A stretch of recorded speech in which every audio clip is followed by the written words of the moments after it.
Thank you, Henry, Patricia, Gaynor, and Anik. That was excellent and truly insightful. Security leaders always have to stay a few paces ahead, which is why we've brought some incredible panelists together to give their take on what's coming next in security so that you can lead your teams confidently into the future. Thank you, Kelly, and hello, everyone. Security is a race against time to stay one step ahead of the threats as they evolve. That's why we've brought together a fantastic panel of experts to share what they think is coming next to help you lead your teams into the future. So, to answer the top questions every CISO has on their minds, I'm delighted to be joined by Samy Kamkar, privacy and security researcher and computer hacker, Nina Schick, author of Deepfakes, and Dan Raywood, former deputy editor at InfoSec magazine. So, to kick off, Samy, would you like to introduce yourself? Sure. Hi, I'm Samy Kamkar. I'm the co-founder of OpenPath Security, and I'm a security researcher / computer hacker. Cool. And Dan? Hi, Dan Raywood, cybersecurity journalist for coming up on 13 years, written for some of the major titles in this field and covered cybersecurity in all of its different guises. And Nina? Hi, I'm Nina Schick. I am a political broadcaster and author. I work specifically at the intersection of tech and politics, and I'm especially interested in how AI is reshaping our global information ecosystem. Thank you. And what I'd like to do now is just lead off with one of our favorite questions, of course, for this time of the year, is what's the biggest stories to shake up the security industry in the last year? I mean, I'm sure we're all going to think about SolarWinds, but there were lots of others. I'd love to hear from you all. So perhaps, Nina, you want to lead off? Given my work at the intersection of geopolitics and techs, I believe that the information ecosystem, which we've built over the past 30 years, is really one of the most important geopolitical events of our recent history.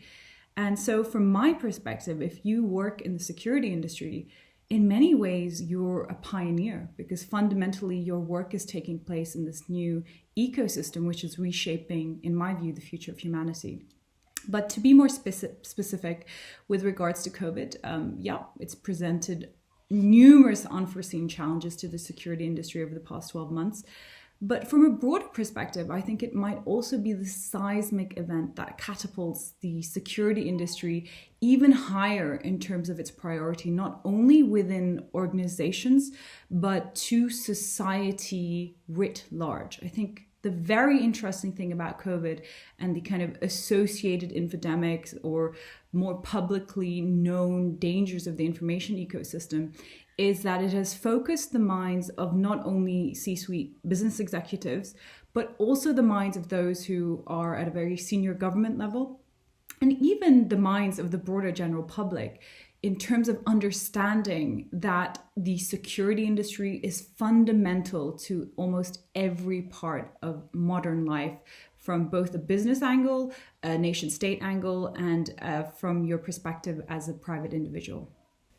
Yeah, I agree with everything that Nina said, actually. I think that research shows that that COVID was probably the biggest game changer in terms of cybersecurity. But I don't think a different story could try and be different. The one story I think that really stood out for me in 2020 was one that had been going on for around about a year. I'm not exactly sure of the dates, but it was the fine for BA, the GDPR fine. Now, you may remember there was a breach involving BA, which involved some credit card data. Again, I forget the exact dates of that. I think around about July 2019, the Information Commissioner's Office issued an intent to fine for BA of 183 million. Now, roll around to 2020 with the final settlement was actually 20 million. Now, this isn't a hit on ICO or on BA. I think this is a real message it sends to businesses about how seriously you take GDPR and compliance, because you're now looking at the fact that 183 million was moved down to 20 million, and it was because, like Nina was talking about, the impact of COVID.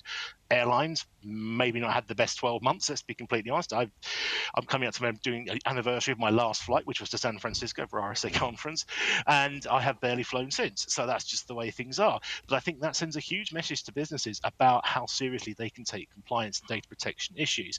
So for me, I think that is a story a lot of people probably thought at the time, oh well, and then probably thought of something else.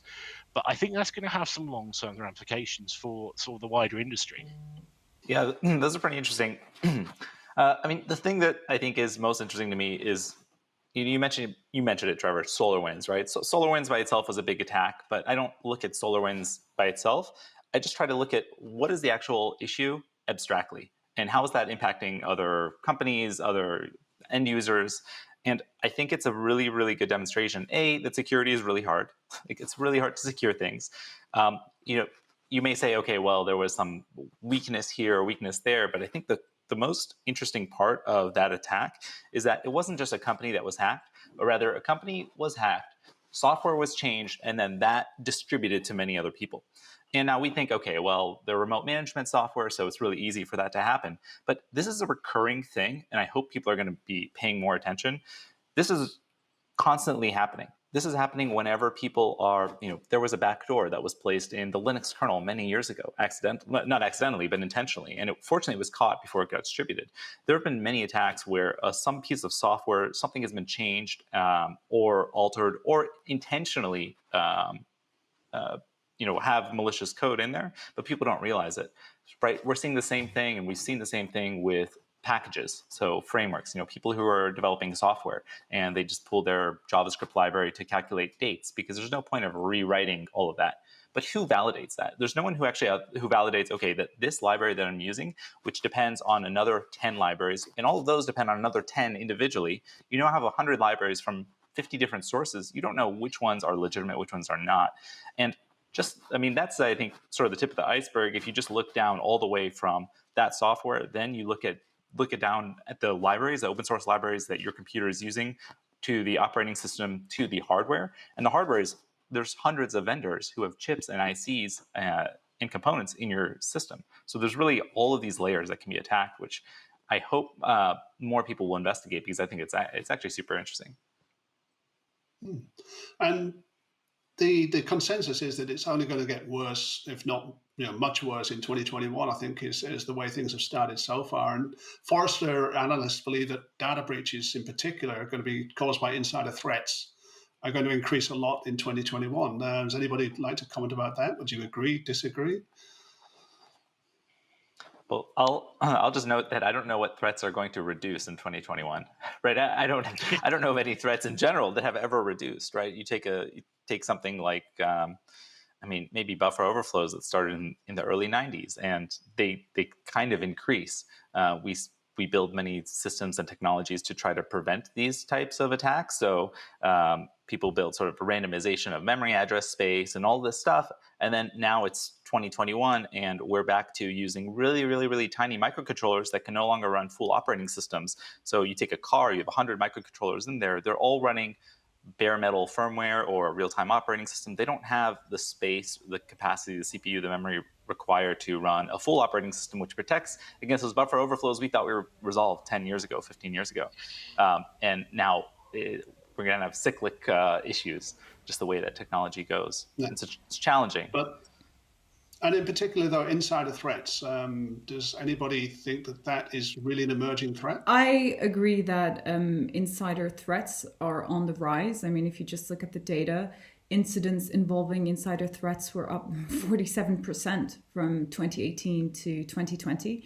And it's clear that different industries experience different frequencies and different types of insider threats. But at its core, when considering insider threats, the unifying factor is that human error is mostly to blame. According to Verizon's 2020 breach report, negligent insiders are the most common denominator, accounting for 62% of all such incidents. Conversely, if you consider malicious insiders, they're only really responsible for 14% of such threats. Yeah, I'll just follow on, and I'll say, I'll follow on, and I'll say the same. That I think it's the malicious case it's hard to justify, because there aren't. We all point back to Edward Snowden, as being the kind of the main instant of malicious, and that was obviously an incredibly extreme case. I think the case of accidental insider, how often do they get reported? I don't know. There was the ICO statistics came out, and for 2020, which I covered at the end of 2020, and it was something like how many instances there were of people posting things to the wrong person. And I'm thinking, first of all, who's posting anything these days? I haven't been. I did a few days in the office when I could, but essentially I hadn't been in office since February last year. So why am anyone posting anything? Now, we've we've all sent an email to the wrong person. I'm sure we've all done that, because we all share names, first letters, and Outlook does things that way. But I find it surprising that sort of thing is ever going to be stamped out, because that's the sort of thing that's going to keep on happening, because people work fast, and now we're in this scenario where we're working remotely. We're easily distracted. We don't have colleagues to sort of keep us in line, as it were. So I think to go back to your question, Trevor, I think that absolutely these are going to continue. And I don't think they're going to get worse, get better. I think this problem's just going to stay there and remain the same. Yeah. And Nina, you particularly mentioned that the very large proportion of insider threats are accidental, but clearly some are malicious. And from all of your experience, what causes people, in your estimation, to actually sort of, what drives people to act maliciously in that sort of environment? And do you think their motivations are going to change in the future? Look, fundamentally, I think the entire cybersecurity industry at its heart is a story about humans, right? There have always been and there always will be bad actors, whether they are state actors, whether they're organizations, or whether they're individuals. I think malicious intent itself is here to stay and can never fully be stamped out. And that is a human story that is as old as civilization and society itself. However, what is different today is that we are talking about activities that are being conducted in this rapidly evolving information ecosystem.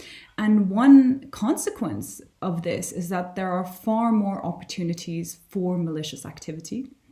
Not only is the technology that is available to bad actors increasingly sophisticated, but it is also far more accessible and cheaper, democratizing opportunities for malicious activity. In today's information ecosystem, a lone hacker can do the type of damage that would have only been in the domain of an extremely well-resourced nation state only a few years ago. So when I consider this paradigm change, I think the security industry itself has to become one of the core pillars of defense in society. But wider than that, we need to think about how do we build society-wide resilience in terms of navigating this new information ecosystem. I'll have to challenge just a little bit of that. I think I agree with most of it, but the part about it becoming easier to be malicious, like I do agree. It is easier to become malicious today because there's so many more tools available that are really specifically for attacking. But I would also have to agree with the opposite side, saying it's also easier to defend because we have that information publicly available. Like if those tools didn't exist, I believe a lot of the malicious actors, specifically malicious that I'm talking about, wouldn't be capable. They actually wouldn't have the tools to become malicious, and the defenses wouldn't be as, let's say, mandatory as they are today. So I do see sort of both sides there where... Yeah, just to come back to that, I mean, you're absolutely right, and I don't disagree with anything you said. And for example, I'm really excited about how AI is going to change the defensive capabilities of the security industry in the near future. But given my work, I also understand that it's going to open a lot of new potential threats. Yeah, I'm just thinking now onto the other extreme, if you like. What are the most underestimated threats for 2021? From my perspective, I think Zoom fatigue is going to be one. Just we're still dealing with the sort of work from home, a different attack surface, all those sort of things that I think eventually are going to catch up with us. But Dan, from your perspective, what would you say is sort of one of the more underestimated threats for 2021? I think it's interesting from what do we think is going to happen, or what do we not suspect is going to happen but could happen. I'm going to hark back to Chris Krebs, who presented with SANS a few months ago, where he said that the bigger problem is actually that everyone is expecting to be hit by a nation state APT when in fact they're being knocked apart by ransomware.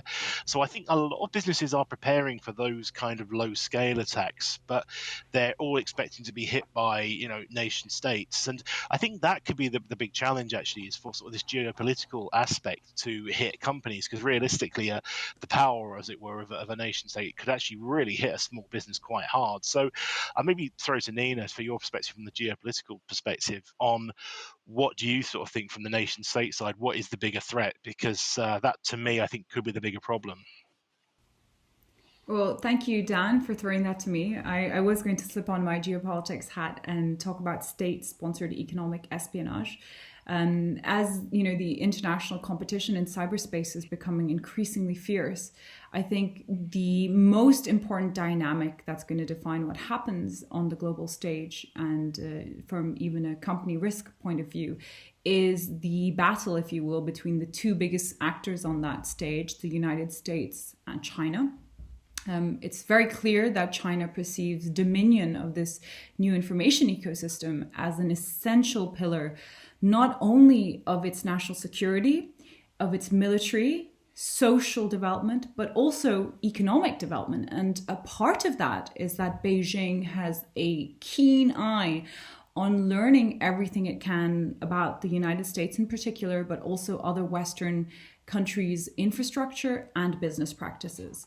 So I think economic espionage, particularly from Beijing, will be a significant concern to businesses throughout the year. And Samy, I guess it's going to be sort of a field day for an ethical hacker like yourself. I think the next few years are going to be really, really interesting. And where do you think the weaknesses are that are going to cause the next really big breach? I can think of a few. I can think of unsecured cloud services. Everybody's moving over to the cloud. From your own perspective, what would you see? Sure. Yeah, I mean, the cloud is really interesting. You know, the cloud is always it's a double-edged sword because you have the capability of having essentially a really big security team, much bigger than most organizations can have, already handling the security of your cloud infrastructure, right? So if you're going with one of the major players and you're putting all of your stuff up, you still have to protect your applications, right? The things you're developing yourself or creating, but you're going to have essentially backing by a much larger security organization that are at these companies like Google and Amazon. But on the flip side, if one of those are attacked, you know, you can take SolarWinds as an example, then it's game over for many, many customers, right? But you know, we're going to see plenty of attacks. We're going to see plenty of, you know, a lot of the big attacks are simply misconfigurations. A lot of it is human error, as people have mentioned earlier. And I think just the interesting attacks are the ones that we don't know of yet because they haven't been big enough, or people haven't known that they've been attacked by it yet. And I really think that has to do with the components within our systems that we haven't simply looked at. People have been looking at specific areas of attack, specific things like operating system source code and application of the web browsers that are running. But people aren't looking at just the way that our components work.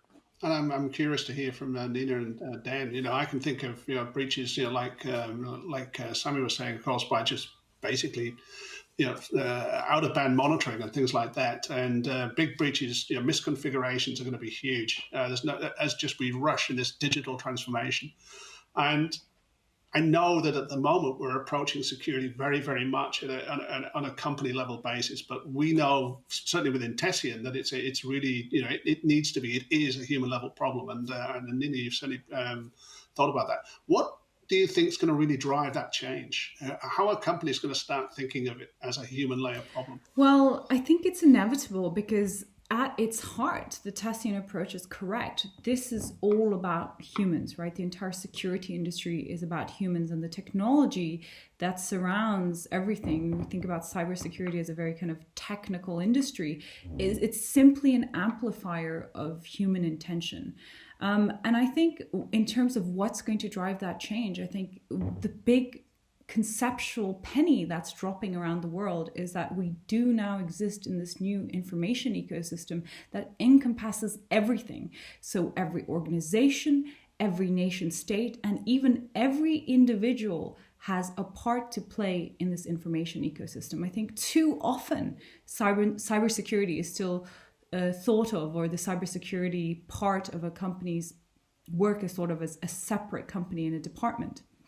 A separate department in a company. But I think that it's increasingly evident that security teams are going to have to play an essential human role, because every employee, every individual have to think of themselves as somebody who's living a living, breathing part of that security system who has potential vulnerabilities. And I'd go even further than that and say that cybersecurity should not just be a company level problem or a human level problem, but that it should be a society-wide level problem. I think that it is going to have to become a fundamental pillar of every single modern society that exists in this global information. And Ben, as a journalist, you've seen, sorry, go on. I was going to just follow up with what Nina said. Actually, I think that's the whole point: is that the COVID impact upon the people has made this change. We were all put into this situation where we had to work in continue our work, but in different environments, physical environments, and that does impact the way we're going to work. So I think ultimately, the human factor in cybersecurity still remains absolutely crucial, because it's the people who do the job, essentially, the people you're providing these systems for and these technologies for is those people who work for you, wherever they're based now. They could be based all over the world geographically, and that changes the way we hire them. That's a different conversation. But I think that element of the human factor is absolutely crucial now, and it's got to be a consideration for businesses now, is that security is part of the business now, and it's something that is driving the whole operation, is actually doing things securely, effectively, but also how do actually people act securely, and how well are they aided in that ability as well. So I think, that's definitely where the human fits in now. Cool, and that sort of leads on into, I guess, the fun part of the evening and the fun part of the chat is, I'm really going to put everybody on the spot now. Where do you think, what's going to be important? What is really the way security is going to go in, say, the next 1, 5, or even 10 years?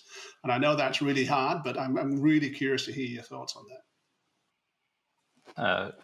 I'll go ahead and start. I think we're going to lose trust. We're going to stop having trust in many, many layers of our technology.